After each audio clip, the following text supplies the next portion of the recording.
Hi students, today I'm going to tell you the most dangerous things that you should be avoiding. The 7 most dangerous thing that you should avoid during the examination period. अभी exam चल रहे हैं, किसी किसी के एक paper हो गए, किसी किसी के पेपर्स अभी चल रहे हैं.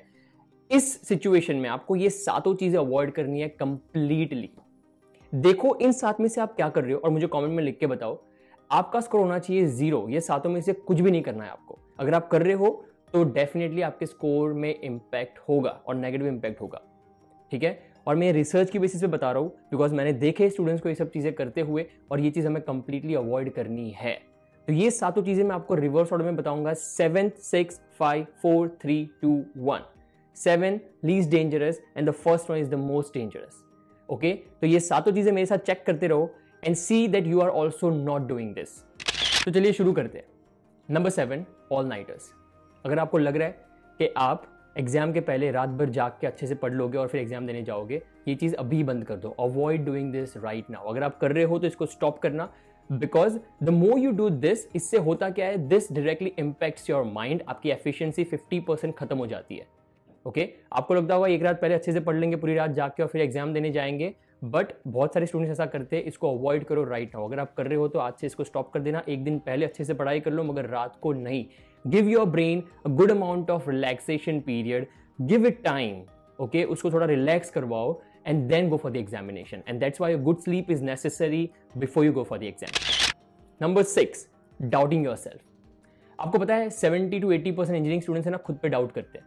मैंने इतना पढ़ लिया है, काफ़ी है क्या, मुझे ये चीज़ नहीं आई तो, मैं ये भूल गया तो, मैंने ये सब नहीं पढ़ा है, अब क्या होगा अगर मैं भूल गया एग्जाम के टाइम पे, तो ये आंसर राइट तो होगा ना मेरा, ये मैंने खुद से लिखा हुआ है, ये मैंने खुद से बनाया हुआ है. This is like this doubts, ये आपका ऑटोमेटिकली कॉन्फिडेंस लेवल पूरा लो कर डालता है. Avoid doing this. एग्जाम्स के टाइम पे ये चीज़ बिल्कुल भी नहीं करनी है. अगर कर रहे हो तो आज से स्टॉप कर देना. जितना पढ़ा है, जो पढ़ा उस पर कॉन्फिडेंट रहो. ओके, खुद पे कॉन्फिडेंस रखोगे तो माइंड को ऑटोमेटिकली कॉन्फिडेंस आएगा और अच्छी चीज़ें वो प्रॉपरली आपको दे सकता है from the memory. Number 5, procrastination. Procrastination का मतलब सुबह लेके बैठ रहे हो, अब सोच रहे हो कि चलो कुछ आ गया, इसको बाद में आफ्टरनून में कर लूंगा, चलो इसको बाद में इवनिंग में कर लूंगा, चलो इसको बाद में लेट नाइट में कर लूंगा. आपको लगता है कि this thing is gonna work out for you. No, ये चीज इतनी डेंजर है कि कभी कभी केटी ला के दे देगी. Like literally it has so much of impact. Because what happens is the more you procrastinate, और अभी भी आप कर रहे रहोगे, आई एम 100% श्योर आप लोग करते रहोगे. The more you procrastinate one answer or one sum or one code or whatever it is, there are very high probability आप देखना कि जो चीज़ आप छोड़ोगे वो गलती से एग्जाम में आ जाती है और वो एक प्रोक्रेस्टिनेशन बहुत भारी पड़ता है. Okay, stop doing that. Your current priority is your studies. IPL, families, friends, functions सब अवॉइड करो.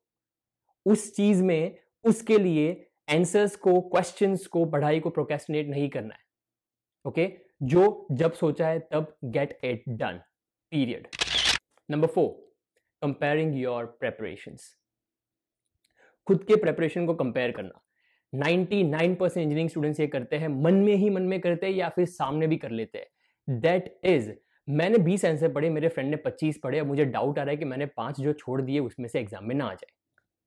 ठीक है, ये हो गया कंपेयर करना कि मेरी पढ़ाई कितनी हुई, उसकी पढ़ाई कितनी हुई, वो ज्यादा तो नहीं पढ़ रहा, मैं कम तो नहीं पढ़ रहा. Don't do all this things man. This all things are shitty things. Stop doing that. Okay, stop doing that during your exam period. ये जो पीरियड है बहुत पीक, बहुत इंपॉर्टेंट पीरियड है. जो पढ़ा है, जितना पढ़ा है, उस पर कॉन्फिडेंस रहो. Okay, you must be confident about what you have prepared and what you are learning right now. आपने 4 मॉड्यूल पढ़े, उसने 5 पढ़े, कोई बात नहीं, आप 4 के ऊपर 100% ग्रिप बना के बैठो. आपका रिस्पॉन्सिबिलिटी है कि आपने जो पढ़ा उस पर ग्रिप होनी चाहिए आपकी, not on what others have studied and then start comparing. जितना कंपेयर करोगे कॉन्फिडेंस गिरेगा, जितना कॉन्फिडेंस गिरेगा उतना बाहर निकलने के चांसेस कम है. आप जितनी चीजें पढ़ते रहोगे उसमें भी कॉन्फिडेंस लो हो जाएगा. Okay, stop doing that right now. Number 3 important है, अवॉइडिंग 3 times रिविजन. आपको पता है ये जो पीरियड ना, इसमें आपको मिनिमम 3 बार रिविजन करना होगा, किसी भी आंसर का, किसी भी कॉन्सेप्ट का, किसी भी सब्जेक्ट का. आपका 3 रिविजन हो जाना चाहिए मिनिमम. मैक्सिमम कितना भी हो सकता है. आपको पता है टॉपर्स आपको कभी नहीं बताएंगे, but the secret is the toppers always do 4 to 5 times revisions of any questions that they go for the examination. वो सबसे ज्यादा मॉड्यूल्स कंप्लीट करते हैं, सबसे ज्यादा टाइम रिवाइज करते हैं, इसीलिए उनको कभी केटी नहीं आती. Okay, the less you revise, there are less chances of getting a paper all clear. Okay, 3 बार रिविजन मिनिमम किसी भी पेपर के पहले, याद रखना। तो stop avoiding this revisions. Number 2, learning new things this days. आपको लगता है कि नई नई चीजें हम पढ़ लेंगे एक दिन पहले, avoid that. This is one of the second most dangerous.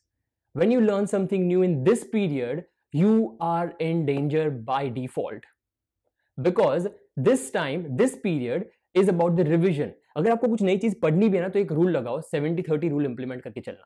70% give to the revision, 30% only room for something new, which is very important, very complex, and you have not prepared since beginning. और आपको लगता है कि ये आएगा ही और ये important है, मुझे पढ़ना पड़ेगा बिफोर द एग्जामिनेशन, वो 30%। हो सकता है कि आप 4 या 5 चीजें नहीं पढ़ रहे हो, मगर 20 से 25 चीजें आप रिवाइज कर रहे हो। That's what I meant, 70-30. Use this rule. No learning of new things just before the day of exam or just in this days of examination. This period is more about revision. जो पढ़ लिया उस चीज पे grip रखना, जो पढ़ लिया उसको रिवाइज करना और उसी चीज पे रहना। नई चीज जितनी पढ़ोगे उतनी मेस क्रिएट करोगे।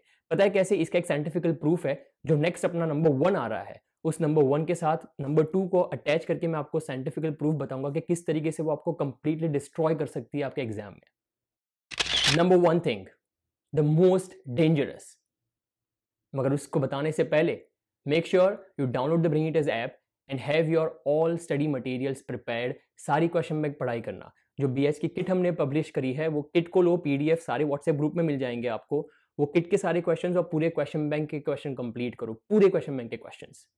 Okay, all right. Coming to number 1, learning literally at the end moment until you go to the examination hall.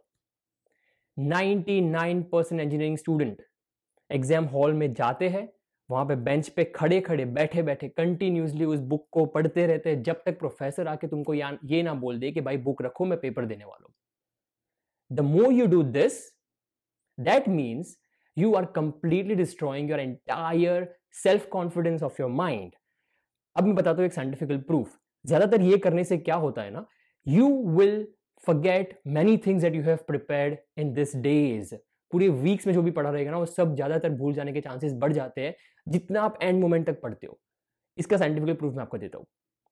अब आप और आपका एक माइंड दोनों अलग एंटिटी है, ठीक है। your brain functions in a way, the more जैसे आप उसको ट्रेनिंग दोगे वैसे वो फंक्शन करता है। अब जितना एंड मोमेंट में पढ़ते हो, what happens is, आपको एल्गोरिथम तो पता ही है, that last come first serve, हमने पढ़ा है। the last come first serve algorithm states that जो भी चीज सबसे लास्ट आती है वो सबसे ऊपर रहती है और सबसे पहले बाहर निकलती है। अब इमेजिन करो कि आपने नई नई चीजें पढ़ ली और आप नई नई चीजें पढ़ते पढ़ते एंड मोमेंट तक उस चीज को पढ़ रहे हो, okay, and you are not confident on your brain. तो ब्रेन को लगता है कि मैं नहीं पढ़ पा रहा हूं, मैं मेमोराइज नहीं कर पाऊंगा, मेरे पास कुछ भी स्टोर है ही नहीं शायद। इसीलिए ये बंदा बार बार मेरे अंदर स्टोर करते जा रहे हैं नई चीजें, और वो भी एंड मोमेंट तक, लाइक लिटरली लास्ट 5 मिनट तक। And what happens is, all the new mess that you have created on the top layer of your mind, जब आप लिखते हो एग्जामिनेशन में, लिखने के टाइम पे ये जो चीजें आपने नई नई पढ़ी है ना, सबसे पहले ये याद आएगी आपको। And what ever you have prepared in last days, last couple of weeks, it won't be completely out, because ये सब चीजें एक मैस क्रिएट कर डालती है माइंड के अंदर। आज के बाद अब एग्जाम देने जाओगे ना कल से, उस एग्जाम में ना आपको कोई भी चीज एंड मोमेंट तक पढ़नी है, ना एक दिन पहले आप नई चीज पढ़ोगे, 3 से 4 बार रिवीजन करके जाना, और ना अपने आप को कंपेयर करो अपने फ्रेंड्स के साथ। सबके प्रिपरेशन अलग है, सब इंडिविजुअल डिफरेंट है, ठीक है। जितना पढ़ा है, जो पढ़ा है, उस पर कॉन्फिडेंट रहो, उस पर ग्रिप लेके जाओ अच्छे से, एंड अपने माइंड को रिलैक्स कर दो since the day you are going for the examination. Don't start preparing over revision until you go for the exam. Okay, see the magic happens. I promise you this will work. अगर आप ये सातों चीज avoid कर सकते हो और जो मैंने बताया वो चीज कर सकते हो, I can guarantee you none of you gonna get a KT and your this performance will be very good. Okay, study smart. Take care. Bye bye.